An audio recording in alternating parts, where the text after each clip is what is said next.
All right, here goes. So we're assuming that you've already done step 1 here. You've already gotten a general solution for Lx equals 0. And remember that we're in this situation.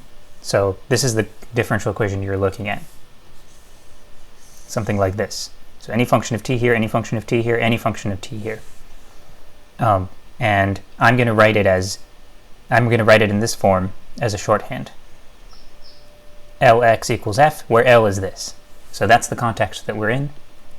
And we're assuming that we have completed step 1 here. So that means we're assuming that we have these two solutions, x1 and x2, which are linearly independent, and they're solutions to the homogeneous version of the differential equation. So Lx1 is 0 and Lx2 is 0. Now, we are going to apply the method of variation of parameters to complete step 2, which is to come up with some solution to the non-homogeneous differential equation. And what we're going to do is use x1 and x2 in a guess. So we make the following guess to try to solve this. You ready? C1 of t, x1 of t, plus C2 of t, x2 of t. Now, usually when I write x1 of t and x2 of t, I wouldn't include the of t, right? I would be lazy and I would just write x1. But I'm including it because in this particular situation, it's important to pay attention to what depends on time and what is a constant. Normally when I write things like C1 or C2, C stands for constant, right? But here I'm taking where normally you would see constant coefficients, and I'm allowing those things to depend on time. So if I tried for my guess to make these actually constant, C1 and C2, that would be doomed to fail always, right? Because L of this thing is always going to be 0. That's the point of x1 and x2. They're solutions to L of x equals 0. So this has no hope of working. What variation of parameters does is it allows these parameters, C1 and C2, to vary in time. So see what kind of solutions you can get by allowing the coefficients in your in what was originally your general solution to the homogeneous differential equation, allow those coefficients to now depend on time, and see what else you can get. So you see why it's called variation of parameters, because we take our general solution to the homogeneous, which was this, and then we go, okay, let's take these parameters and let them vary in time. If we do that, then we're probably not going to get solutions to the homogeneous anymore, but maybe if we let them vary in time in just the right way, we can get a solution to the non-homogeneous. So that's the idea.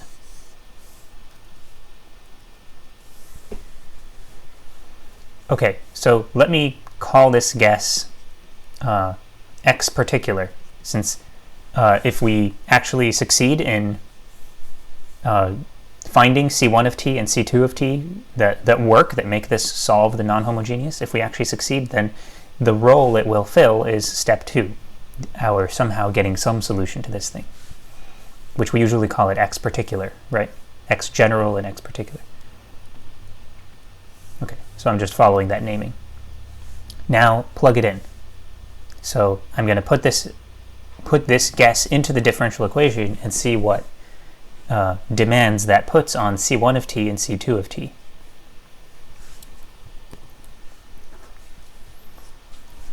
Okay, so let me write down the right-hand side first.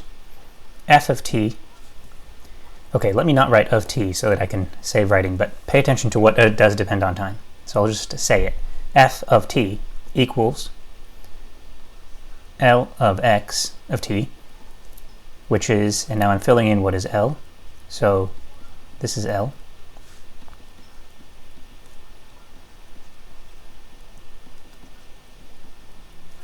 Remember from the original setup, this is the left-hand side of the differential equation. L is this.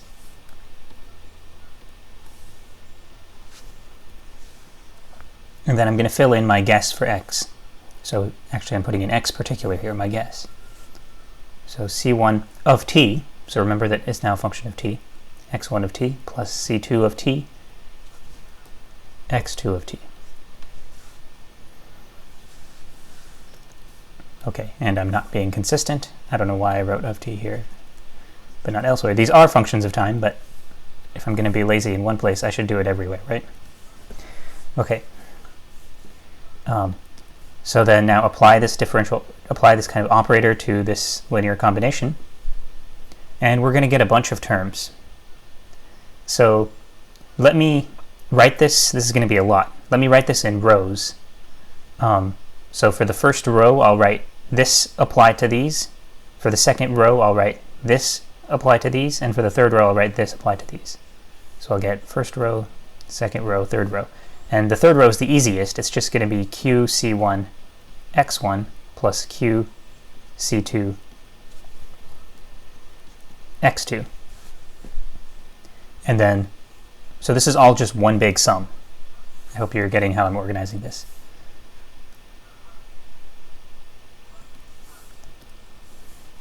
Okay, and the middle row, so I'm going to be taking, let me just stick a p on the outside, and I'm going to be applying ddt to this thing, right? So when ddt hits this, this is a product of two functions of time, right? So I'm going to get c1 x1 prime plus c1 prime x1. I have to apply the product rule, since now c1 is allowed to depend on time. And then I also have ddt hitting this thing. So that's c2 x2 prime plus c2 prime x2. And then this double derivative hitting this thing. So normally I would go off to the side and compute that, since I have to do it in steps, one derivative and then the next derivative. But fortunately, this is why I did it backwards here. In the square brackets here, I have the result of applying one time derivative to this thing. So the result of applying a second time derivative will be up here. And oh boy, so this is like 4 terms, right? And each one is a product of 2 time-dependent things. Each time I take a derivative, I'll apply the product rule and get 2 terms. So I'll get 8 terms up here. Oh, okay. So I don't know if I can fit this, but I'll try. So C1 x1 prime prime plus c1 prime x1 prime. So that's the derivative of the first term here, plus c1 prime prime x1 plus c1 prime x1 prime. Plus, and then four terms that are similar but have subscript 2's rather than 1's. And let me do a bit of simplification here before I write down the similar terms. I got 2 c1 prime x1 primes, right? One here and one here. So let me just combine those. Let me combine those terms.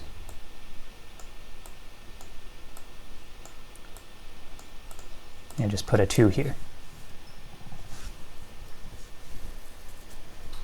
Okay, and now maybe I can be lazy and duplicate this.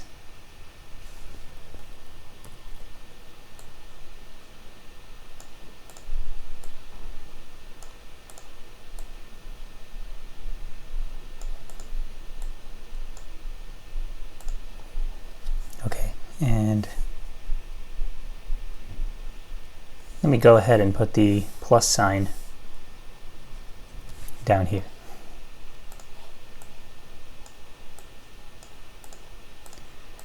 All right, great. Not yet, actually. I need to replace all of these by subscript 2's. Okay, so don't worry, you don't have to do this calculation every time.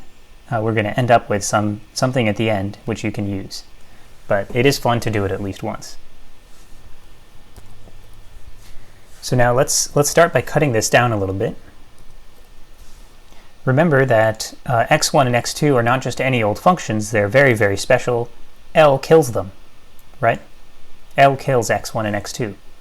So if we can find in here L being applied to x1 or L being applied to x2, those should give 0.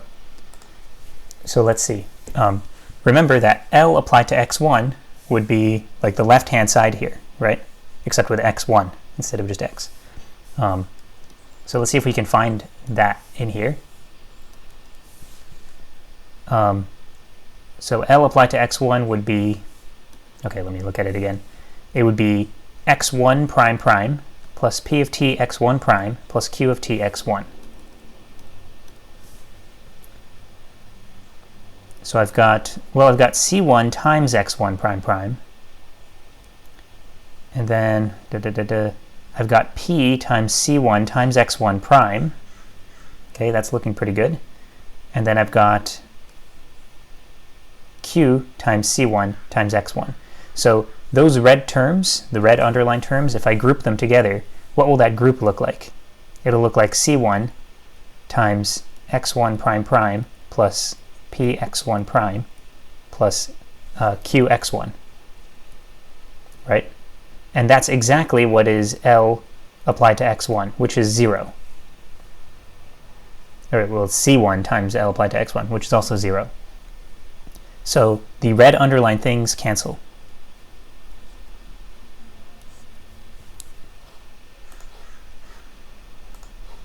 Okay. And let's see if we can do the same thing for x2. How about blue underlining?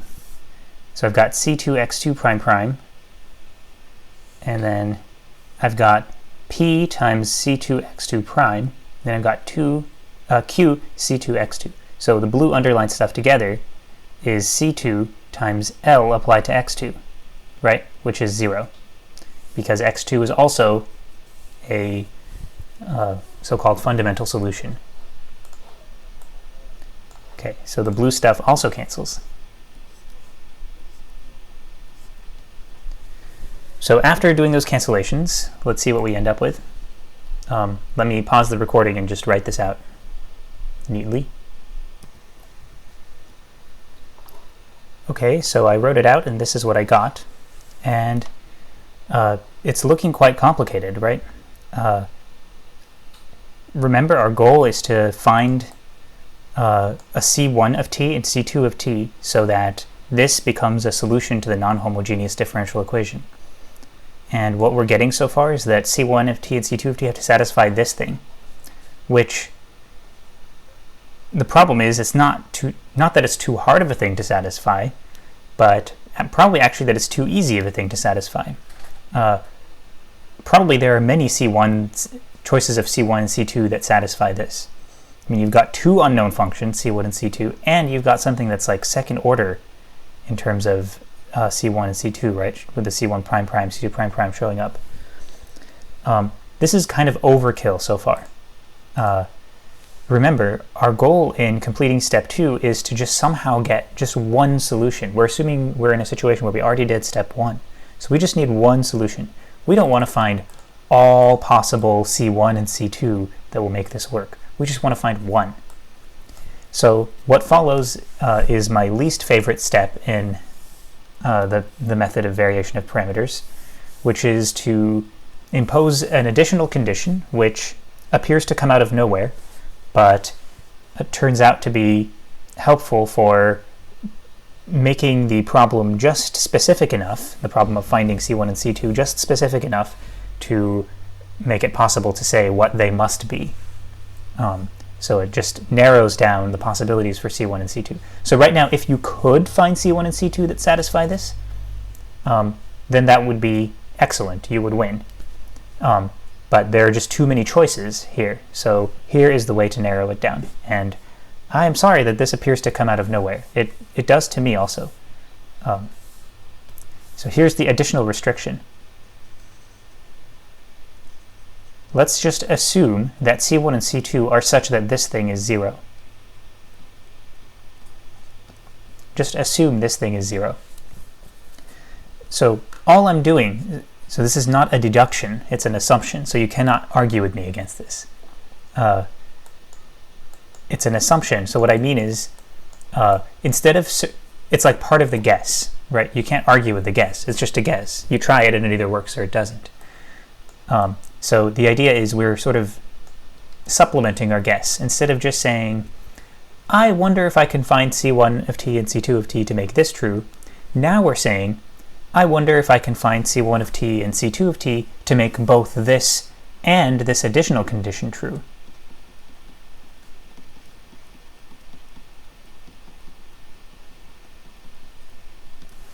So we're just guessing, we're making our guess more specific.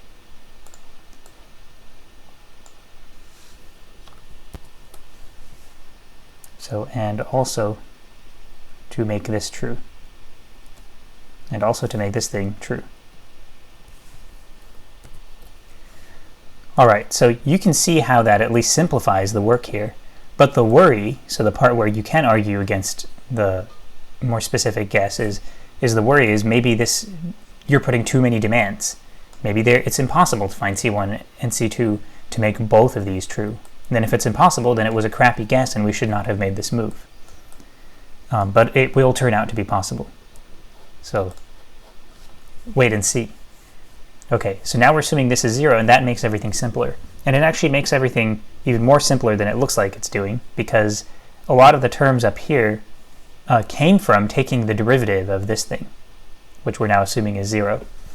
So I actually want to go back and redo this stuff with the simplification. That's probably easier than trying to manipulate from here. Okay, so let me erase this stuff and redo this calculation, but with the simplification. And I promise this one will not take as long now.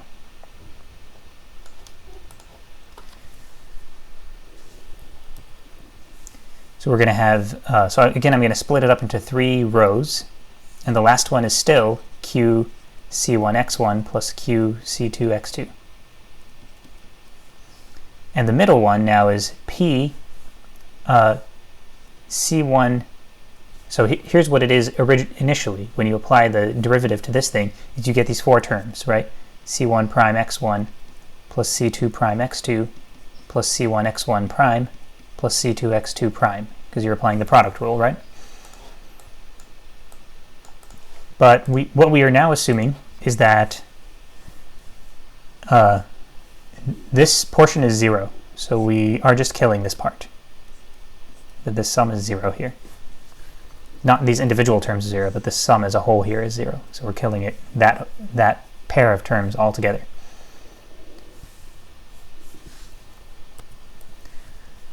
Okay, and then now up here, I need to apply 2 derivatives to this thing. So I need to apply a derivative to the derivative of this thing. But the derivative of this thing is now this nice 2 terms only. So I'm only going to get 4 terms when I apply the product rule. So I get c1 prime x1 prime plus c1 x1 prime prime plus c2 prime x2 prime plus c2 x2 prime prime. So I just applied the product rule to each of these. So now since I killed these 2 terms, now I have only 4 terms here rather than 8 terms. And I'll do the same thing where I use the fact that, you know, these individually are solutions. So let's focus on this one, solution to the homogeneous. So let's focus on this one. This one says that if you look at this term and this term with the p multiplied by it, and this term with the q on it, then, well, all of these together are c1 times L of x1, right? So that justifies killing these altogether. And then focusing on this equation, if you look at this term and this term with the p included, and this term, well, that's c2, there's an overall factor of c2 on those terms, times L applied to x2. So that's also 0. Okay, now we have something much, much simpler. We have only 2 terms left over, right? Maybe it's too simple. Maybe it's now impossible to find C1 and C2 that solve this. And if it is too simple, then our guess up here and our additional assumption up here, they were just a bad move.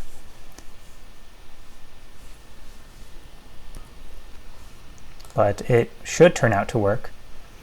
So now remember, our goal here is, we're assuming like we've already got x1 and x2 in hand, right?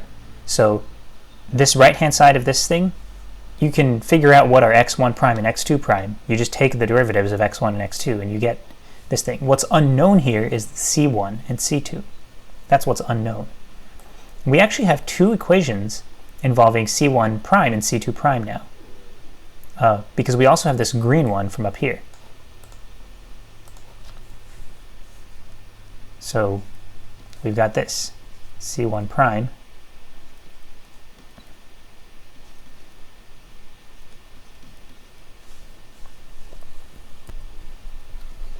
Now, let me actually write these in another order, like this.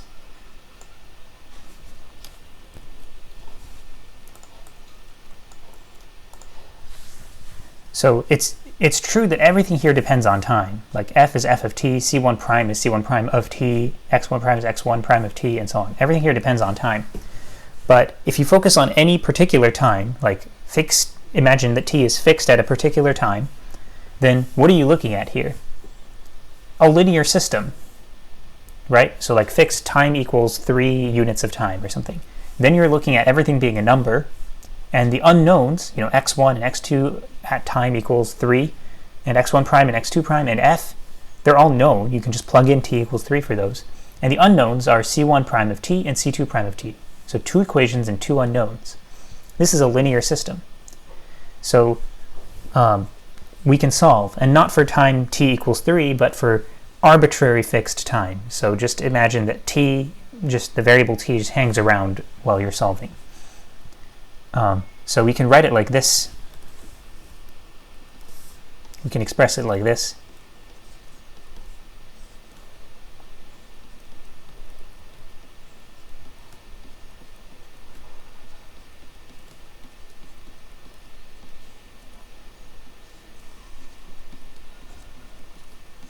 Right? And these, the unknown is the vector of these two functions, c1 prime and c2 prime. And this is a matrix of coefficients, kind of, which consists of known things, because we're assuming that you have completed step 1 and gotten x1 and x2. And f, of course, is known. It's given to you in the differential equation to begin with, right? F and p and q are all known. And here we are. So we can solve this for c1 prime and c2 prime. Or can we? Can you always solve linear systems? I mean, sometimes they have no solution, right? So we can solve this, and we can solve it no matter what. We can solve it always if this matrix is invertible, pretty much, right? So can we invert this 2 by 2 matrix? Well, it turns out that the fact that x1 and x2 are linearly independent functions tells us that we can invert this 2 by 2 matrix. So we have assumed x1 and x2 are linearly independent functions. So that's, sorry, not the underlined part, but just the assumption here that they're linearly independent functions, right? Because we're assuming we're not assuming we just did when we say we did step 1, we're not assuming we just got one solution. We're assuming we got all of them. So that means we must have written things as a linear combination of 2 linearly independent solutions. So we're assuming x1 and x2 are linearly independent. And their linear independence is enough to ensure that the columns of this matrix are linearly independent, and this matrix is invertible.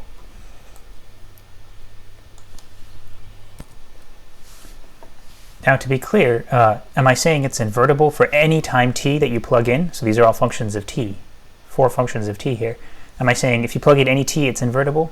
Not necessarily. I mean, you could have like x1 of t and x2 of t both be 0, for example, at the same time. But when I say invertible, I mean if you keep the variable t in there. So think of it, let me put it this way, when you write the inverse, you might have to divide by t sometimes and stuff like that. But it's okay as long as you stay away from areas where t is 0 if you're dividing by t. Okay, sorry, I'm overcomplicating things. The matrix is invertible for most values of t, and that's enough to proceed. And we might just stay away from bad values if that ends up being a concern later on. And what tells us that it works for most values of t is the fact that these were linearly independent. So that is important, that you have fully completed step 1 for this to work. All right, so what's the inverse? There's some stupid little formula for the inverse of a 2x2 matrix, but I never remember it. But what I can do is just have it done in Mathematica symbolically. So let me call this matrix capital A. So that consists of x1, x2 for the first row, and x1 prime, let me use p's there, x2 prime for the second row. And if you want to see what it looks like, you can always use matrix form to display it, just to see that you typed in the correct thing. So you see that's that matrix. And then what I want is actually the inverse of the matrix. Turns out to be this. And then I want to apply that to the vector c1 prime, c2 prime. Sorry, no, I want to apply it to the vector 0f.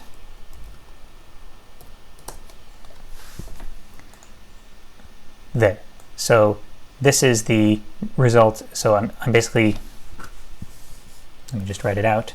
I'm saying c1 prime, c2 prime is the result of applying this matrix inverse to the vector 0f. And then I just typed this into Mathematica. Okay, and I got this. So let me copy that over. All right, there it is. So I have found c1 prime and c2 prime. And if c1 prime is this and c2 prime is this, if I choose c1 of t and c2 of t to make these two equations hold, that c1 prime is this and c2 prime is that, then I will have that this original guess here, c1t x1 plus c2t x2, will be a way to complete step 2. It will be a solution to the non-homogeneous differential equation. Then I can do step 3 and add my results from 1 and 2. All right, but this is not telling me directly what c1 and c2 are, right? It's telling me c1 prime and c2 prime. So how do I get c1 and c2? Well, integrate, because it's telling me c1 prime in terms of stuff that is known, right? And c2 prime in terms of stuff that is known. So c1 of t then is the integral of this thing, which is what we're saying is c1 prime of t.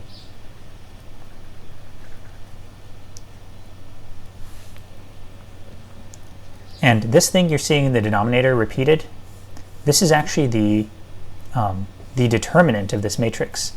It's the determinant of this matrix. And that has a special name. It's called the Wronskian of x1 and x2. W, because this is how you write it, Wronskian.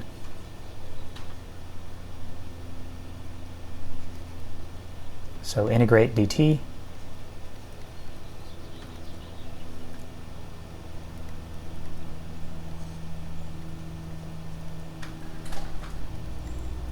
So when we write, let me declutter the notation a little bit. How about I just write W and then say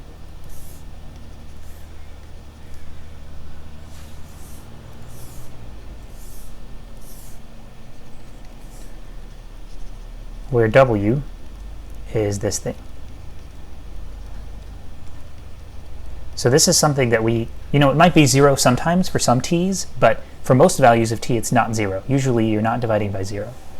And this is something that follows from the fact that x1 and x2 were chosen initially to be linearly independent. Okay, so putting everything together, this was our guess, and we have succeeded in finding something that fits in that guess. So we have found c1 and c2. So putting everything together,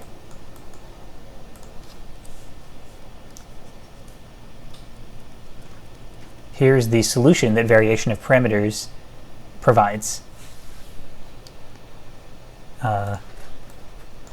So it's c1 times x1 of t plus c2 times x2 of t.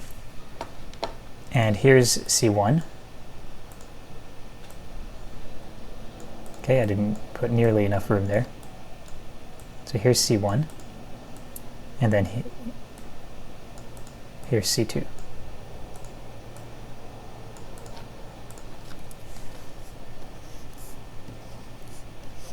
And do you see this, one of the cons that I mentioned last time? It leaves you with gross integrals. Yeah, pretty often you're not going to be able to do these integrals. In fact, pretty much the only times you can do these integrals is if someone is giving you a textbook problem where they want you to use variation of parameters, and they've rigged everything so that you can do these integrals. So the entire problem is designed basically just to make everything align perfectly for you to be able to do these integrals. So it's pretty dumb, actually, I think. And it's exactly what I'm doing to you. But I'm only giving you one problem. So there's one problem on your homework, rigged so that these integrals work perfectly. And it is fun to do it once and see it actually work. But yeah, if I gave you more problems, I would basically just be giving you problems that are designed only so that you can actually do these integrals. And notice that I wrote these as indefinite integrals, so I didn't put like 0 to t or anything like that here. So should you worry about it? What should you use for the limits? And if no limits, then should you add a plus c, like a constant of integration? Well, remember that the goal of step 2 is to somehow get some solution that works, right? You just need one thing that works. So go with the simplest thing that works. There are many choices, like our original equations here, where c1 prime equals this thing, c2 prime equals this thing, right? There are many choices of c1 and c2 whose derivatives equal these things, right? You can add a constant to any choice, and that will give you another good choice. But you only need one choice, right? Our goal is to just get one thing that works. So just go with the simplest thing. If that means dropping the constant of integration when you do these integrals, go ahead and drop it. So the kind of freedom that having that constant of integration when you do this integral, the kind of freedom that having that constant of integration will provide for satisfying initial conditions later is not going to give you any more freedom actually than what you already have from writing the general solution in step 1. Right? In step 1 you already have these 2 free parameters.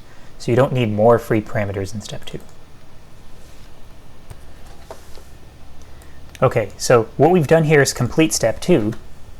Then finally it'd be nice to write everything out, right? So finally let's do step 3.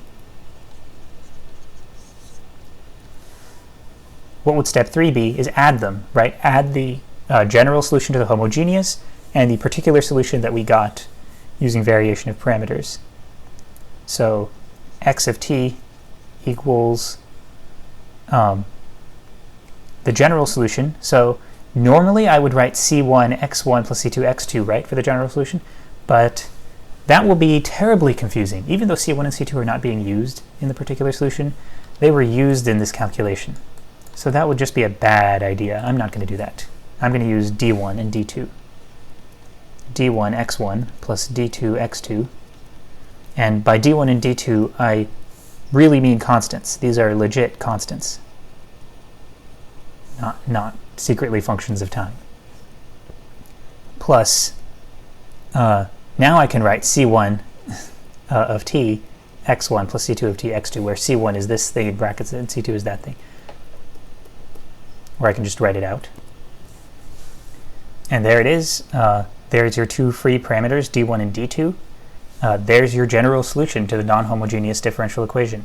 And all you need to carry this out is you need to have your solutions, fundamental solutions, your x1 and x2 solutions to the homogeneous differential equation. And you've got these 2 free parameters, d1 and d2. You can use this to satisfy any pair of initial conditions. So you see the pro that I mentioned. This always works, right? We know it always works because we just did it without, we did it in general, right? So no matter what f is, no matter what p and q are, p and q didn't even show up in these integrals, this will always work. All right, let's do a specific example in the next video.